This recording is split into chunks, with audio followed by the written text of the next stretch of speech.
first graders. Today we are going to start a new vocabulary job for this week. So buckle up as I read this week's story to you. Listen carefully for the vocabulary words as you see them appear on the screen in front of you. Our story for this week is called The Dancing Wolves. A rabbit walked through the woods on his way to visit his friend, the woodchuck. The woodchuck lived in a deep, warm hole under an old tree stump. Excited to share the woodchuck's cookies and milk, the rabbit was not as sensitive to the dangers in the forest as usual.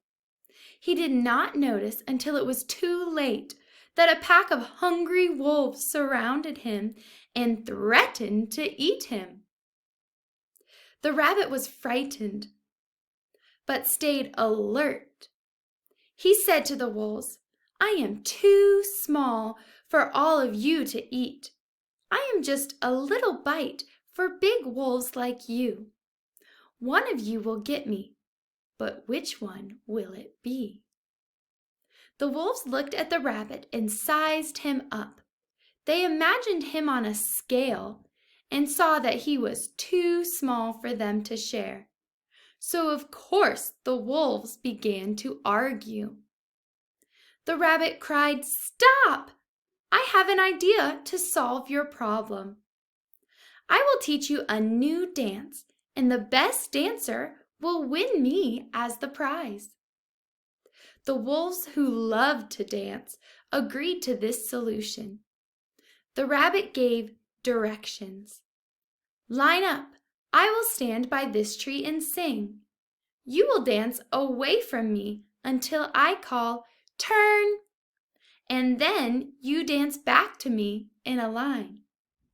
The wolves did as they were told. After hearing the cry, "Turn!"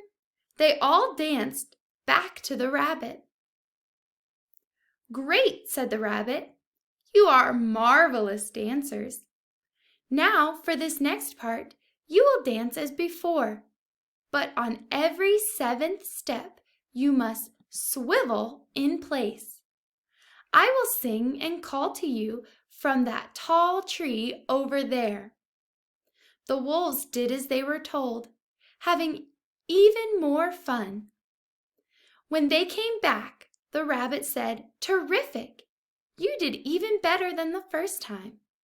For the next part, you will dance away from me again, but this time you will hop on every 4th step and clap your paws on every 5th step.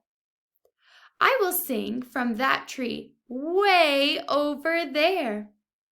And so it went. The dances got harder and harder, so that the wolves had to think more and more about what they were doing. The rabbit moved farther and farther away to the trees that were closer and closer to the woodchuck's hole. Finally, the rabbit yelled, "This is the last dance. It is a race. You must run away as fast as you can, do a flip every 7th step, and jump every 10th step. The first wolf that returns after I yell, 'Turn!' will get to eat me." The wolves took off. The rabbit waited until they were far away. Then he called, "Turn!" and darted into the woodchuck's hole. The wolves ran back, extra hungry from all of the dancing, and expecting to eat rabbit for lunch. When they returned, though, the rabbit had disappeared. The wolves plopped down on the ground, moaning with hunger and disappointment. Each wolf thought he could hear the distant sound of a rabbit eating cookies, but no one would admit it. All right, super first graders, I'll see you next time.